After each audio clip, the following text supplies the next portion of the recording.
بسم اللہ الرحمن الرحیم۔ السلام علیکم ورحمۃ اللہ وبرکاتہ۔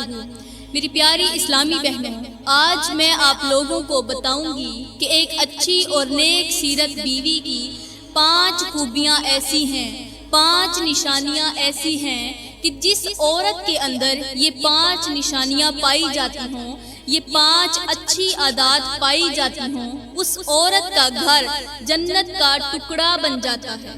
میری پیاری بہنوں، ایک نیک سیرت بیوی کی سب سے بڑی نشانی یہ ہے کہ وہ اپنے شوہر کا خوشی سے بڑھ کر پریشانی میں زیادہ حوصلہ بڑھاتی ہے۔ وہ اچھے وقت سے بڑھ کر برے وقت میں اپنے شوہر کے ساتھ کھڑی ہوتی ہے۔ وہ اپنے شوہر کا ساتھ نبھاتی ہے، اپنی وفاداری کی ایک بہت بڑی مثال قائم کرتی ہے۔ حضرت علی المرتضیٰ شیر خدا کرم اللہ وجہ الکریم نے فرمایا کہ ایک اچھی اور نیک سیرت بیوی کے اندر بہت ساری خوبیاں پائی جاتی ہیں، بہت ساری خصلتیں پائی جاتی ہیں، اور وہ خوبیاں جو ایک خوبصورت بیوی کے اندر نہیں ہوتی۔ تو میری پیاری بہنوں، آج میرے معاشرے کے بہت سارے نوجوان خوبصورتی کے پیچھے مرتے ہیں، وہ حسن کے پیچھے بھاگ رہے ہیں، دوڑ رہے ہیں۔ آج وہ خوبصورت لڑکی کے تلاش میں ہیں۔ جو بھی نوجوان دیکھو وہ خوبصورت کو دیکھتا ہے، خوبصورتی کو، نیک سیرت کو کوئی نہیں دیکھتا۔ ہر کسی کو خوبصورت بیوی چاہیے، لیکن ایک بات ہمیشہ یاد رہے کہ صرف خوبصورت بیوی ہی آپ کے گھر کو جنت کا ٹکڑا نہیں بنا سکتی، لیکن ایک تربیت یافتہ، نیک سیرت، متقی، پرہیزگار عورت آپ کے گھر کو تو کیا، آپ کے بچوں کو بھی اللہ کا محبوب بنا دے گی، اللہ کا ولی بنا دے گی۔ تو میری پیاری بہنوں، اگر آج میرے معاشرے کے نوجوان ایک اچھی اور نیک سیرت بیوی کا انتخاب کرتے ہیں تو پھر دیکھنا کہ آپ کی نسلوں میں سے آنے والی، جو مستقبل میں آنے والی نسلیں ہیں، ان میں سے غوث، کتب، ابدال اٹھیں گے، اللہ کے ولی اٹھیں گے۔ آپ کی نسل کا بچہ بچہ ذکر الہی میں مشغول ہوگا، ہر ایک بچہ بچہ نبی نبی کرتا نظر آئے گا، اگر آپ ایک اچھی اور نیک سیرت بیوی کا انتخاب کرتے ہیں۔ ایک مرد کا تعلیم یافتہ ہونا کوئی بڑی بات نہیں ہے۔ ایک مرد کی تعلیم صرف اسی مرد کی تعلیم ہی ہوتی ہے، لیکن ایک عورت کی تعلیم، ایک عورت کا نیک ہونا آنے والی 7 نسلوں کا بیڑا پار کر دیتی ہے، آنے والی نسلوں کی زندگی سنور جاتی ہے اگر ایک عورت تعلیم یافتہ ہو۔ تو میری پیاری بہنوں، بڑے ہی افسوس سے کہنا پڑ رہا ہے کہ میرے معاشرے میں نیک سیرت عورت کو بے وقوف سمجھا جاتا ہے، اسے نمازر بولا جاتا ہے، اسے پاگل سمجھا جاتا ہے۔ کیوں؟ اس لیے کہ وہ اپنے شوہر کی فرما برداری کرتی ہے، وہ اپنے شوہر کی اجازت کے بغیر گھر سے باہر نہیں نکلتی۔ اسے اس لیے بے وقوف سمجھا جاتا ہے کہ وہ ہر وقت پردے کے اندر چھپی رہتی ہے، اس لیے بے وقوف سمجھا جاتا ہے کہ وہ اللہ کی عبادت کرتی ہے، وہ نمازیں پڑھتی ہے، وہ ہر وقت قرآن کی تلاوت میں مشغول رہتی ہے۔ اسے اس لیے بھی بے وقوف سمجھا جاتا ہے کہ جس طرح دوسری عورتیں موبائل یا سوشل میڈیا پر بیٹھ کر گانے سن رہی ہوتی ہیں، فحش والا مواد دیکھ رہی ہوتی ہیں، گندی فلمیں دیکھ رہی ہوتی ہیں، وہاں یہ عورتیں اللہ کا ذکر سن رہی ہوتی ہیں، نعتیں سن رہی ہوتی ہیں، قرآن کی تلاوت سن رہی ہوتی ہیں، موبائل میں سے گوگل پر سرچ کر کے یہ قرآن کو پڑھتی ہیں، یہ دین کو پڑھتی ہیں، یہ دینی تعلیمات سیکھتی ہیں، یہ موبائل کے اندر کوئی فحش والا مواد نہیں دیکھتی۔ اسی لیے میرے معاشرے کے لوگ اسے بے وقوف سمجھتے ہیں، اسے پاگل سمجھتے ہیں۔ تو میری پیاری بہنوں، ایک اللہ والے تھے، ان کی عبادت کا بہت بڑا چرچا تھا۔ جو بھی ان کی عبادت کا چرچا سنتا، ان کی بزرگی کا چرچا سنتا، تو وہ ان سے ملنے کی خواہش رکھتا تھا۔ اسی طرح اس دور کے ایک فلسفی کے اندر ایک خواہش پیدا ہوئی کہ میں اس جا کر اللہ والے سے ملوں، اس اللہ کے بزرگ سے ملوں اور ان سے کوئی اچھی سی نصیحت حاصل کروں۔ تو اس کو جیسے ہی دل میں شوق پیدا ہوا، وہ اپنے گھر سے چل پڑا۔ اب وہ جو اللہ والے تھے، اس کا گھر بہت دور تھا۔ یہ سفر کرتا کرتا کرتا کرتا کافی دیر کے بعد تقریباً اسے 2 دن لگ گئے۔ اپنے سفر کو مکمل کر کے یہ ان کے گھر تک پہنچا۔ جا کر دروازے پر دستک دی تو وہاں سے ایک عورت باہر آئی۔ تو اس عورت سے پوچھنے لگا، وہ جو فلسفی تھا اس نے سوال کیا کہ شیخ صاحب کہاں ہیں؟ تو وہ عورت کہنے لگی کہ اللہ اللہ استغفر اللہ، تم ایک گندے انسان کو اللہ کا ولی بول رہے ہو، تم اسے شیخ سمجھتے ہو؟ وہ انسان جس کا رویہ ہی اچھا نہیں ہے، وہ برا سا انسان جو ہے، تم اسے اللہ کا ولی کہہ رہے ہو، تجھے شرم نہیں آتی؟ تو اس کا یہ سوال سننے کے بعد فلسفی بڑا ہی حیران ہوا، پریشان ہو گیا کہ میں نے تو اس کی بڑی ہی تعریف سن رکھی تھی، لیکن اس کی بیوی کا رویہ دیکھ کر یوں معلوم ہوتا ہے کہ جیسے وہ کوئی عام سا انسان ہو، وہ بالکل ہماری طرح ہو، بلکہ اللہ کا ولی نہ ہو۔ تو جیسے اس کے دل میں خیال آیا، پھر بھی اس نے سوچا کہ اب اتنی دور سے سفر کر کے آیا ہوں تو اللہ والے سے مل کر ہی واپس جاؤں گا۔ تو وہ جو فلسفی تھا اس نے پوچھا کہ اتنا بتا دیں کہ آپ کا شوہر ہے کہاں؟ تو وہ عورت کہنے لگی جنگلوں میں مر رہا ہوگا، لکڑیاں چن رہا ہوگا۔ تو وہ جو شخص تھا، فلسفی تھا، مسافر شخص، دوبارہ سے سفر کرتا ہوا اس جنگل کی طرف چل پڑا۔ آخر کار وہ بڑی مشکل سے اس جنگل کے قریب پہنچا تو اس نے دور سے دیکھا کہ ایک بزرگ سا بابا ہے جو شیر کے اوپر لکڑیاں رکھ کر اس کے ساتھ تشریف لے جا رہا ہے۔ یہ بھاگ کر اس بزرگ کے پاس پہنچا تو اسے معلوم ہوا کہ یہ وہی اللہ والے ہیں جن کی تلاش میں بہت دور سے سفر کر کے آیا ہوں۔ تو ان کے پاس پہنچ کر اس نے سلام عرض کیا بڑے ہی ادب کے ساتھ۔ جب اس نے دیکھا کہ بزرگ بڑے سکون سے چل رہا ہے اور شیر کے اوپر لکڑیاں لادی ہوئی ہیں اور شیر ان کی تابعداری کر رہا ہے، ان کے حکم کی تعمیل کر رہا ہے، جیسے جیسے بزرگ چلتے ہیں ان کے ساتھ ساتھ وہ شیر چل رہا ہے۔ تو جب یہ منظر دیکھا تو وہ ادب کے ساتھ ان کے قریب جا کر سلام عرض کرنے لگا۔ تو بابا جی نے، بزرگ نے اس کے سلام کا جواب دیا تو اس نے عرض کی کہ میں نے آپ کی بزرگی کا بہت زیادہ چرچا سن رکھا تھا، میں نے آپ کی بہت زیادہ تعریفیں سن رکھی تھی، اور میں اپنی نظروں سے دیکھ بھی رہا ہوں کہ واقعی اللہ تعالیٰ نے آپ کو بہت بڑا مقام عطا کیا ہے، بہت بڑا مرتبہ عطا کیا ہے۔ اتنا بتا دیں کہ آپ کی بیوی آپ کے بارے میں اس طرح کی رائے کیوں رکھتی ہے، وہ اتنی بدگمان کیوں ہے؟ تو بزرگ اللہ والے کہنے لگے کہ بس ایک بات سن لو کہ جب سے میں نے اس گندی عورت کا، اس بے وقوف سی عورت کا بوجھ برداشت کیا ہے، جب سے میں نے اس کا بوجھ اٹھایا ہے، تب سے اس شیر نے میرا بوجھ اٹھا لیا ہے۔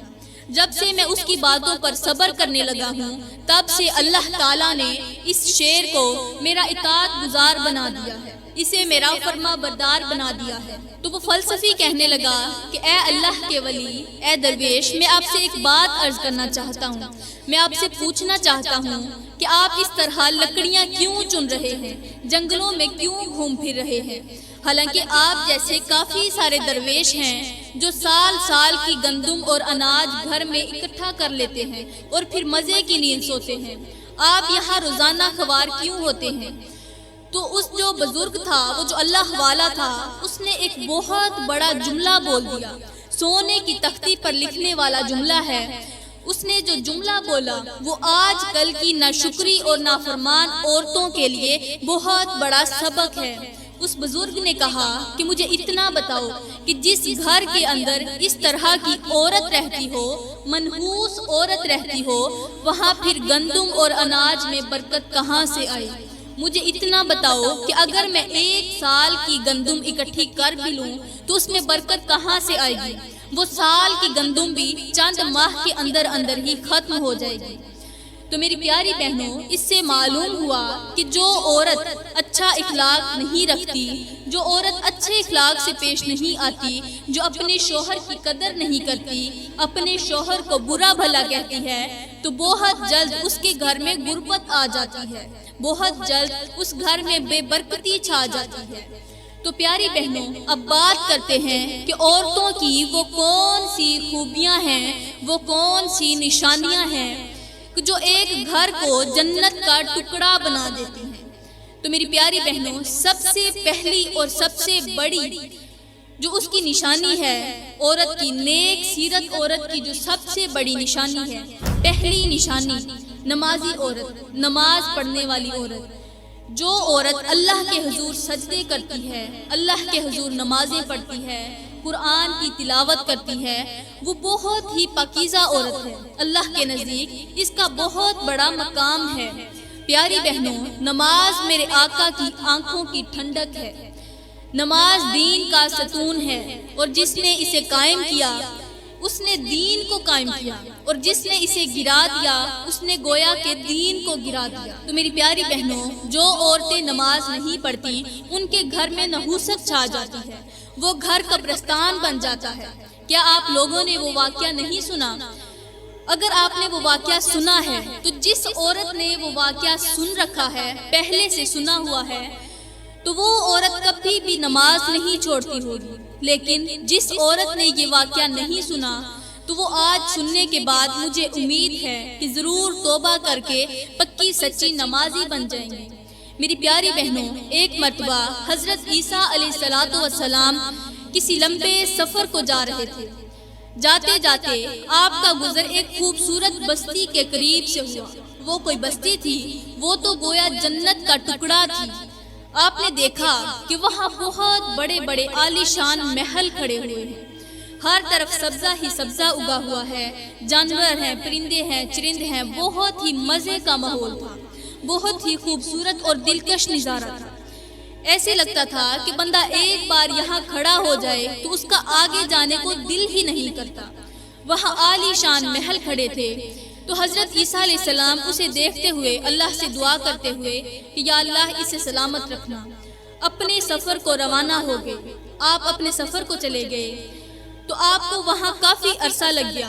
1-2 ماہ کے بعد جب آپ واپسی آئے تو واپسی اسی رستے سے جب آپ کا گزر ہوا تو آپ کی آنکھیں حیران رہ گئیں، آپ دنگ رہ گئے۔ جو آپ نے منظر دیکھا اس نے آپ کا دل دہلا دیا۔ وہ کون سا منظر تھا؟ آپ نے دیکھا کہ وہ جو خوبصورت وادی تھی، جو خوبصورت بستی تھی، جو عالی شان محل تھے، وہ گر کر ملیا میٹ ہو چکے ہیں، ان کا نام و نشان تک نہیں رہا۔ پوری بستی جو تھی وہ تباہ و برباد ہو گئی تھی۔ جو ہریالی تھی وہ سوکھے پن میں تبدیل ہو چکی تھی، پانی خشک ہو چکا تھا۔ وہاں کی بہنے والی جھیل جو تھی بڑی ہی پیاری تھی، وہ بھی ایک بار ختم ہو چکی، سوکھ چکی تھی۔ جب آپ نے یہ منظر دیکھا تو وہاں سے ایک شخص سے پوچھنے لگے کہ جب میں یہاں سے گزرا تھا 1-2 ماہ کی پہلے کی بات ہے، تب میں نے دیکھا تھا یہاں بہت بڑے بڑے عالی شان محل کھڑے تھے، بہت ہی خوبصورت بستی تھی، اچانک اسے کیا ہو گیا؟ اس کی خوبصورتی بدصورتی میں کیوں بدل گئی؟ یہ اس قدر تباہ و برباد کیوں ہو گئی؟ تو وہاں کے رہنے والے ایک شخص نے بتایا کہ یا حضرت، ہماری بستی کے قریب سے ایک بے نمازی کا گزر ہوا تھا، جس کی نحوست کی وجہ سے ہماری پوری کی پوری خوبصورت بستی تباہ و برباد ہو گئی، یہاں کے خوبصورت عالی شان محل ملیا میٹ ہو گئے۔ تو میری پیاری بہنوں، یہاں میں کہنا یہ چاہتی ہوں، جو جملہ دینا چاہتی ہوں وہ یہ ہے کہ جس خوبصورت بستی کے قریب سے ایک بے نمازی کا گزر ہو جائے، میں رہنے کی بات نہیں کر رہی، صرف گزرنے کی بات کر رہی ہوں، کہ جہاں سے گزر ہو جائے تو اس کی نحوست کی وجہ سے پوری کی پوری بستی تباہ و برباد ہو جاتی ہے۔ تو مجھے بتاؤ کہ جس گھر کے رہنے والے سارے کے سارے آدمی، ساری کی ساری عورتیں بے نمازی ہوں، جہاں کے رہنے والے مرد بے نمازی ہوں، بچے بے نمازی ہوں، بڑے جوان بے نمازی ہوں، تو اس گھر کا کیا حال ہوگا؟ اس گھر کے اندر کتنی بڑی نحوست چھائی ہوگی۔ تو پیاری بہنوں، اگر آپ گھر کو آباد کرنا چاہتی ہیں، گھر کے اندر خوشحالیاں لانا چاہتی ہیں، تو پھر نمازی بن جاؤ۔ اگر آپ اپنا شمار نیک سیرت عورتوں میں کروانا چاہتی ہیں تو خدارا نماز کو اپنا معمول بنا لو۔ جب آپ نماز کو اپنا معمول بنا لیں گی تو اللہ تعالیٰ دنیا کی تمام چیزیں آپ کے قدموں میں لا کے رکھ دے گا۔ تو پیاری بہنوں، نیک سیرت عورت کی دوسری بڑی نشانی سچ بولنا۔ وہ باتوں باتوں پر سچ بولتی ہے، جب بھی بات کرتی ہے بھلے اسے معلوم ہو کہ میں سچ بولوں گی تو میرا نقصان ہوگا، اس کے باوجود بھی وہ سچ بولتی ہے، کبھی بھی جھوٹ نہیں بولتی۔ میرے کریم نبی نے فرمایا کہ سچ کو لازم پکڑ لو۔ جب انسان سچ بولتا ہے تو سچ انسان کو نیکی کی راہ دکھاتا ہے اور نیکی انسان کو جنت کی طرف لے جاتی ہے۔ انسان برابر سچ بولتا ہے اور سچ بولنے کی کوشش میں لگا رہتا ہے، یہاں تک کہ سچ بولتے بولتے وہ جنت کی طرف چلا جاتا ہے، وہ جنت کا وارث بن جاتا ہے۔ میرا اللہ اس کا نام سچوں میں لکھ دیتا ہے۔ تو میری پیاری بہنوں، میرے کریم نبی نے ساتھ ہی یہ فرمایا کہ جو شخص جھوٹ بولتا ہے تو جھوٹ برائی کا راہ دکھاتی ہے اور برائی انسان کو جہنم کی طرف لے جاتی ہے۔ آدمی برابر جھوٹ بولتا ہے اور جھوٹ بولنے کی کوشش میں لگا رہتا ہے، یہاں تک کہ اس کا نام جھوٹوں کے درمیان لکھ دیا جاتا ہے۔ تو میری پیاری بہنوں، اگر آپ جنت میں جانا چاہتی ہیں، اگر آپ اپنا آخری ٹھکانہ جنت میں حاصل کرنا چاہتی ہیں، تو پھر سچ کا دامن مضبوطی سے پکڑ لو۔ چاہے سچ بولنے سے آپ کا نقصان ہی کیوں نہ ہو، کبھی بھی جھوٹ مت بولنا، سچ کو اپنے اوپر لازم کر لو۔ انشاءاللہ بہت جلد اللہ تعالیٰ آپ کے نصیب میں جنت لکھ دے گا۔ تو میری پیاری بہنوں، ایک نیک سیرت عورت کی تیسری بڑی نشانی، بہت بڑی نشانی، اچھے اخلاق سے پیش آنا۔ وہ عورت جب بھی کسی سے پیش آتی ہے تو اچھے اخلاق سے پیش آتی ہے، جب کسی سے بات کرتی ہے تو اچھے اخلاق سے بات کرتی ہے، اس طرح بات کرتی ہے کہ اگلے انسان کا دل خوش کر دیتے ہیں۔ تو میری پیاری بہنوں، یہاں میں آپ لوگوں کو ایک خوبصورت سا واقعہ سنانا چاہتی ہوں۔ یہ واقعہ آپ کو بتا دے گا کہ اچھے اخلاق کا فائدہ کیا ہے اور برے اخلاق کا نقصان کیا ہے۔ میری پیاری بہنوں، ایک غریب شخص تھا، غربت نے اسے چکنا چور کر رکھا تھا۔ صبح کو کھاتا تو شام کے لیے نہیں ہوتی تھی، شام کو کھاتا تو صبح کے لیے نہیں ہوتی تھی۔ اس کے پاس کھانے پینے کو کچھ نہیں تھا، ہر وقت محنت مزدوری کی تلاش کرتا رہتا، لیکن اسے کوئی بھی کام نہیں ملتا تھا۔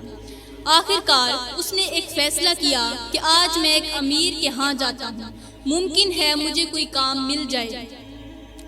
تو وہ غریب شخص امیر کے دروازے پر گیا، جا کر دستک دی اور عرض کرنے لگا کہ میں کام کے سلسلے میں آیا ہوں، میں آپ کے ہاں ملازمت کرنا چاہتا ہوں، میں بہت بڑا غریب ہوں، میرے پاس کھانے کے لیے روٹی نہیں ہوتی، پینے کے لیے پانی نہیں ہوتا، پہننے کے لیے اچھا سا کپڑا نہیں ہوتا، لہٰذا مجھے آپ ملازمت پر رکھ لیں، میں آپ کے ہاں نوکری کروں گا اور جو اجرت ملے گی اس سے میں اپنے کھانے پینے کا گزارا کروں گا، اپنی اچھی زندگی بسر کروں گا۔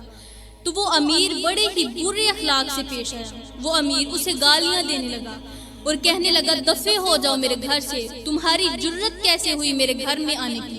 اور پھر اپنے ملازموں سے کہا کہ اسے دھکے مار کر میرے گھر سے باہر نکال دو۔ ساتھ ہی اسے دھمکی لگانے لگا کہ آج کے بعد اگر تو میرے دروازے پر آیا تو یاد رکھنا کہ جن قدموں کے ساتھ، جن ٹانگوں کے ساتھ میرے گھر آئے گا، میں تیری وہی ٹانگیں کاٹ دوں گا، میں تیری زبان کاٹ دوں گا اگر میرے سامنے ایک لفظ بھی بولا۔ تو دہشت ڈالنے لگا۔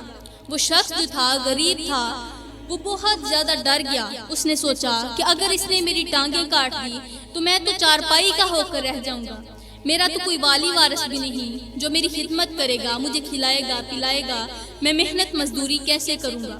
لہٰذا وہ روتا ہوا پیٹتا ہوا وہاں سے رخصت ہو گیا۔ وہ اپنے گھر کو واپس چلا گیا۔ ادھر جو امیر شخص تھا، اس کو دن بدن محنت مزدوری میں اس کے کام کے اندر نقصان نظر آنے لگا۔ وہ جو بھی کام کرتا، جو بھی کاروبار کرتا، اس کی مال و دولت کے اندر نقصان نظر آنے لگا۔ ہر کام میں اسے خسارہ پڑتا گیا۔ اتنا خسارہ پڑا کہ اس نے اپنے آہستہ آہستہ تمام ملازمین کو نوکری سے نکال دیا۔ ایک ملازم کو نکالا، پھر دوسرے کو، پھر تیسرے کو، آہستہ آہستہ سب کی چھٹی کروا دی۔ اس کے باوجود بھی اسے نقصان ہوتا چلا گیا۔ ادھر وہاں سے جو ملازم تھا، ایک ملازم ایک دوسرے امیر کے پاس جا کر محنت مزدوری کرنے لگا، اس کے گھر میں ملازمت کرنے لگا۔ ایک دن کچھ یوں ہوا کہ وہ جو ملازم تھا اور جو دوسرا امیر تھا، اس کے دروازے پر ایک بھکاری آیا۔ وہ خیرات مانگنے لگا، اللہ کے نام پر میری مدد کر دو، اللہ کے نام پر مجھے کھانے کو کچھ دے دو، مجھے پینے کو کچھ دے دو۔ تو وہاں سے جو ملازم تھا، اسے امیر شخص نے بہت بڑا دسترخوان کھانوں سے بھر کر دیا اور کہا کہ جا کر اسے بھکاری کو دے دو، بھکاری کا بھلا ہو جائے گا۔ تو جب وہ ملازم دروازے پر گیا، جیسے ہی اس نے بھکاری کو خیرات دی تو جب بھکاری کے چہرے پر اس کی نظر پڑی، جب ملازم نے دیکھا تو اس کی چیخ نکل گئی، تو یہ گھر میں چلا گیا، بھاگتا ہوا گیا۔ تو یہ بہت زیادہ پریشان تھا، بہت زیادہ افسردہ تھا، یوں لگتا تھا کہ جیسے اس نے بہت بڑی کوئی خوف زدہ سی چیز دیکھ لی ہو۔ تو گھر گیا، ملازم اس کے امیر شخص نے پوچھا کہ تجھے کیا ہو گیا؟ ابھی تو بالکل ٹھیک تھا، جیسے ہی باہر سے آیا تیرا چہرہ افسردہ ہو گیا ہے، بتا تو صحیح کون سی پریشانی ہے، تم نے کیا دیکھ لیا؟ کیا تجھے کسی نے کچھ کہا ہے؟ تو وہ کہنے لگا، وہ جو ملازم تھا وہ کہنے لگا کہ دراصل جو بھکاری دروازے پر آیا تھا وہ بہت بڑا امیر تھا، آپ سے پہلے میں اسی کے ہاں ملازمت کیا کرتا تھا، وہ بہت بڑا امیر تھا، اس کے پاس پیسے تھے، اس کے پاس نوکر چاکر تھے، بہت بڑا بنگلہ تھا۔ پھر ایک دن کچھ یوں ہوا کہ اس کے دروازے پر ایک بھکاری شخص آیا، اس کے ساتھ اس نے بہت برا سلوک کیا، بہت ہی گندا سلوک کیا، اس کے ساتھ غصے میں بات کرنے لگا، برے اخلاق سے بات کرنے لگا۔ تو اس کا دل دکھا ہوگا، اس نے جاتے جاتے آسمان کی طرف سر اٹھایا اور کچھ کہتا ہوا وہ آگے کو چلا گیا۔ تو جب سے وہ بھکاری اس کے دروازے سے رخصت ہوا، تب سے لے کر آج تک اسے نقصان کا ہی سامنا کرنا پڑتا گیا۔ تو آہستہ آہستہ اس کی ساری دولت ختم ہو گئی، اس نے تمام ملازمین کو جواب دے دیا، تو اسی کی وجہ سے میں آپ کے ہاں ملازمت کرنے آ گیا۔ تو اس امیر شخص نے کہا کہ اچھا، آپ نے اس امیر کو تو پہچان لیا لیکن مجھے نہیں پہچانا، تم جانتے ہو کہ میں کون ہوں؟ تو وہ کہنے لگا میں تو نہیں جانتا۔ تو اس امیر شخص نے کہا کہ میں وہی بھکاری ہوں جو اس کے دروازے پر خیرات مانگنے گیا تھا، جو اس کے دروازے پر بھیک مانگنے گیا تھا، میرے پاس کھانے کو کچھ نہیں تھا، پینے کو کچھ نہیں تھا۔ تو جب اس نے میرے ساتھ اس طرح کا برا سلوک کیا، یہ برے اخلاق سے پیش آیا، تب سے میں اپنے گھر آیا اور میں نے اللہ کے ہاں کوئی شکوہ کیا، بس تب سے لے کر اللہ تعالیٰ نے میرے لیے روزی کے وسائل پیدا کر دی۔ تو میری پیاری بہنوں، اس کے بعد وہ جو امیر شخص تھا وہ کہنے لگا کہ یہ اس کے برے اخلاق کا نتیجہ ہے، اگر یہ اس وقت میرے ساتھ اچھے اخلاق سے پیش آتا تو اللہ تعالیٰ اسے ضرور برکت دیتا، اس کے کام میں، اس کے کاروبار میں، اس کے مال میں برکت ڈال دیتا، لیکن اس نے بہت برے سلوک کے ساتھ مجھے اپنے گھر سے دھکے مار کر باہر نکال دیا، اسی لیے اللہ تعالیٰ نے اپنی ساری دی ہوئی دولت اس سے چھین لی۔ یہ نادان نہیں جانتا تھا کہ جو رب دینے کی طاقت رکھتا ہے وہ واپس چھیننے کی طاقت بھی رکھتا ہے۔ تو میری پیاری بہنوں، یہ ہے اچھے اخلاق کا نتیجہ اور برے اخلاق کا نتیجہ۔ جیسا کہ آپ نے جان لیا کہ جس شخص نے اچھے اخلاق کے ساتھ اس کے ساتھ پیش آیا، بات کی، تو اس شخص کو اللہ تعالیٰ نے بہت زیادہ رزق سے نوازا، اس نے اس کی ان باتوں پر صبر کیا تو اللہ تعالیٰ نے اس کی ہر مشکل دور کر دی۔ لیکن وہ جو امیر شخص تھا جس نے برا سلوک کیا تھا، تو اللہ تعالیٰ نے اس سے دیا ہوا رزق بھی واپس چھین لیا۔ کیوں؟ اس لیے کہ اس نے رزق کی قدر نہیں کی، اس لیے کہ اس نے اپنے مال میں سے دوسروں کا حق نہیں نکالا۔ تو میری پیاری بہنوں، ایک اچھی اور نیک سیرت بیوی کی چوتھی اور سب سے بڑی نشانی کہ جب وہ آٹا گوندتی ہے تو وہ اپنے سر پر دوپٹہ رکھتی ہے، اپنے سر کو ڈھانپ کر پھر آٹا گوندتی ہے۔ اس سے کیا ہوتا ہے کہ جب ننگا سر ہو تو ننگے سر کے اوپر شیطان بیٹھتا ہے، لیکن جیسے ہی عورت اپنے چہرے پر، اپنے سر کے اوپر دوپٹہ ڈال لیتی ہے، اسے کور کر لیتی ہے، تو شیطان وہاں سے بھاگ جاتا ہے۔ پھر جب وہ آٹا بناتی ہے تو اللہ تعالیٰ اس آٹے میں، اس رزق میں برکت ڈال دیتا ہے۔ تو میری پیاری بہنوں، عورت کی سب سے بڑی اور پانچویں نشانی کہ وہ عورت اپنے شوہر کی خوشی اور غمی میں اس کا ساتھ دیتی ہے۔ نیک سیرت عورت کی سب سے بڑی نشانی یہ ہے کہ وہ خوشی سے بڑھ کر پریشانی میں اپنے شوہر کو حوصلہ دیتی ہے۔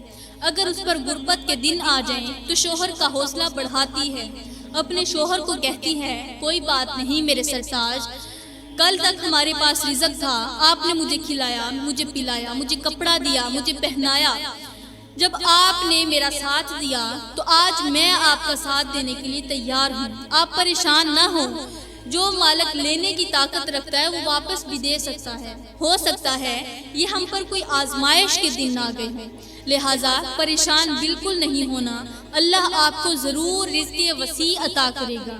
اگر شوہر کسی پریشانی میں مبتلا ہوتا ہے تو شوہر کو حوصلے دیتے ہیں، شوہر کی پریشانی میں، شوہر کے دکھ سکھ میں اس کا ساتھی بن کر رہتی ہے۔ تو میری پیاری بہنوں، یہ تھی عورتوں کی 5 خصلتیں، 5 اچھی خوبیاں۔ جس عورت کے اندر یہ 5 خوبیاں پائی جاتی ہوں گی، اس عورت کا گھر جنت کا ٹکڑا بن جائے گا۔ وہ گھر بھلے جہنم کا ٹکڑا کیوں نہ ہو، پھر بھی جب عورت کے اندر یہ نشانیاں پائی جائیں، جب وہ عورت ان 5 کاموں پر عمل کرنے لگ جائے تو اس کا گھر جنت کا ٹکڑا بن جاتا ہے۔ تو میری پیاری بہنوں، میں دعا کرتی ہوں کہ اللہ تعالی ہمیں ان اچھی نصیحتوں پر عمل کرنے کی توفیق عطا فرمائے، ہمیں یہ 5 خصلتیں اپنانے کی توفیق عطا فرمائے، ہمیں نیک سیرت بنائے، پردہ کرنے کی توفیق عطا فرمائے۔ آمین ثم آمین، وما علینا الا البلاغ المبین۔